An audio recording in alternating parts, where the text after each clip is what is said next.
Chapter 2. For the fourth time, the Thorpe twins emptied their buckets into the water trough. There, it's full, Jimmy said. The pigs in the field were crunching greedily on the food he and Charlie had thrown out. There were acorns and hickory nuts and pecans the boys had gathered in the woods and corn from the barn. The chores are done. Let's ride before we go fishing, Charlie cried. Without another word, both boys raced for the barn. They stacked their buckets in one corner, and then out of the barn they went. In a second, they climbed up the pasture fence. Two big workhorses were cropping lazily at the grass. Jimmy gave a thrill whistle. One of the horses raised his head slowly. Charlie whistled too. Come on, Rip. Come on, Tear. Both horses ambled over to the fence. They stood a few paces away, pawing the ground. Oh ho, said Jimmy. Maybe they're hungry.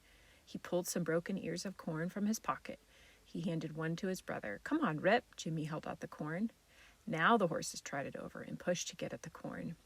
Yee, that tickles, Charlie said, as Tear nuzzled his hand. Let's go, Jimmy shouted, and he grabbed Rip's neck and slid onto the horse's bare back. Charlie leaped at Tear. The boys nudged the horses with their heels, and away they went. They trotted to the end of the pasture, and in the next field, the half a dozen wild horses were frisking about in the warm sun.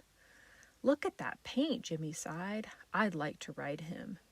They spotted Paint Pony, came to the fence, and he snorted at the workhorses, and then he turned and he galloped away at breakneck speed. The other broncos followed, bucking and rearing in high spirits. He's terribly wild, said Charlie. I know, but Pa stuck on him yesterday. Pa can ride them all. There comes Pa now, said Charlie. They could just see his big black hat as he rode along.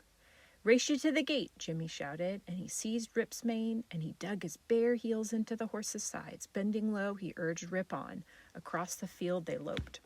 Charlie gave Tear another hard nudge with his heels, and he slapped the horse's side with the flat of his hand. Come on, Tear, we've got to catch Jimmy, he begged. Tear darted forward, and the two horses ran neck and neck. Each boy kicked and shouted at his horse, but neither could get ahead. Both Rip and Tear pulled up short at the gate. Mr. Thorpe's horse trotted up, and he dismounted. Before he said a word, he walked over to look at the pigs. He saw the corn cobs on the ground. He saw the trough full of water. You've done your work well, my sons, he said. Now I must have those horses. The boys slid to the ground. Mr. Thorpe took his horse to the barn and fetched harnesses for Rip and Tear. Soon they were hitched to the farm wagon. I'm going to bring up some pumpkins from the cornfield, Mr. Thorpe said. And where do my sons go this fine morning? We're going fishing, said Charlie. Pa, could you show me? Jimmy paused. I can't seem to shoot my arrow straight where I want it to go. Fetch your bow in a hurry, then. I've got it right in the barn. Jimmy rushed to his bow and arrows. He and Charlie watched as Mr. Thorpe bent the bow to test it. It seemed like a toy in his long, strong hands. Quickly he fitted an arrow to the string, and he pulled back slowly, aimed, and he let it fly. Thud! The arrow gone into a fence post. Gee, Jimmy exclaimed. I think I know why my aim was bad. Shoot again, Pa. Mr. Thorpe sent an arrow just below the first. Did you see it, Charlie? Pa holds his left arm straight until the arrow's gone. I forgot that. Why, yes, Charlie agreed, although he hadn't really noticed. Mr. Thorpe looked surprised. You have a quick eye, my son. Be sure to remember that next time. But don't go aiming at any bears. He jumped in the wagon and he drove the team away to the cornfield. I'll remember, vowed Jimmy, and he picked up his bows and arrows. I'll bet I can catch more fish than you can, Charlie said. The twins walked past the barn and they got their fishing spears. These were long sticks, forked and sharpened at the ends, and Jimmy carried his bow and arrows too.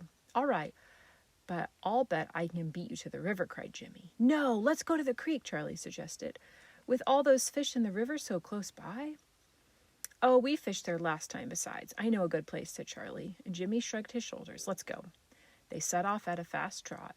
They went through the woods, out across a stretch of open prairie, and then into another patch of deep woods. It was more than a mile to the creek, and soon Charlie puffed and panted, but Jimmy jogged steadily on without ever slowing down. He loved to run even more than he loved to ride. As the boys loped along through the prairie grass, the sun beat down in a warm, friendly way, and the woods, when they reached them, were cool and inviting. They were full of signs and sounds that meant many different animals if you only knew where to look. Jimmy caught sight of a sharp little face, masked by a black band. Then it was gone to the underbrush. It was a Aesopine, the raccoon. I'll hunt raccoons one day, Jimmy promised himself. The boys trotted up to the creek, and they sat down on the bank while Charlie caught his breath. Did you see any fish? He asked. Jimmy smiled and nodded as a bluegill broke the surface of the water to snap at an insect. All right, you fish here, and I'll just go up around the bend, Charlie said. When I come back, we'll see who has the most. Charlie's up to something, thought Jimmy, but I'll show him. Aloud, he said, "You'd better bring plenty back." As his brother trotted off, Jimmy picked up his spear. Quietly, he edged closer to the stream. Soon his eyes grew used to looking down into the water, and he sat motionless, watching. There were several little fish, some darting and stooping, and some swimming lazily about. Then Jimmy saw a nice big bluegill, and he raised his arm as slowly as he could, and the fish darted away and darted back. Now, thought Jimmy. Down came his arm, in a swift, sharp jab. Up came the spear again, and there was the fish, stuck on the sharp points. Jimmy put it on the grass away from the edge so it wouldn't flop back into the water. He looked and looked, but now all he could see was minnows. Maybe I frightened the fish away, he thought. Another good-sized fish swam in sight, but it was out of reach. Jimmy tried for still another, but he missed. Time was passing, and he only had one fish. Then, all of a sudden, 3 big bluegills darted toward him. Jimmy speared one quickly. He heard his brother coming. "Didn't you have any luck?" Jimmy asked. "Not much," he said. "Only these." Jimmy turned and stared in surprise. On Charlie's string were 5 bluegills, each one larger than either of his 2. Surely you're a great fisherman." Charlie began to laugh. For a minute he laughed so hard he couldn't speak. Finally he said, "Yesterday I found a little pool where the fish are as thick as flies. I told you I'd beat you."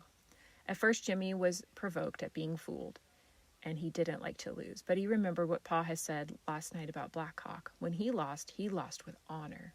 Besides, Charlie was pretty smart to have found that pool. Jimmy grinned at his brother. "You certainly did beat me." "I'll show you my pool," Charlie offered. It was just around the bend of the creek, and in a few minutes each boy had caught 2 more fish. Charlie looked up at the sun, and it was near the center of the sky. "We better get home." They set off for home, jogging through the woods and across the prairie, and as they neared the woods again, Jimmy stopped. "Here," he handed his spear and his string of fish to Charlie. He got his bow ready and a sharp arrow. "Watch for rabbits. I saw some here yesterday." The boys walked forward slowly, and Charlie almost stepped on an unseen rabbit before it broke away. It bounded high over a clump of grass, and it stopped for an instant, and then it bounded off in another direction. It stopped again, poised to run. Jimmy drew his bow, aimed carefully. "I must hold my aim until the arrow's well gone," he reminded himself. Swish went the arrow, and the rabbit fell over, caught squarely by the shot. It was Charlie's turn to stare. You got him! Surely you're a mighty hunter." "It's only a rabbit," Jimmy said modestly, but he was glad he had learned how to shoot straight.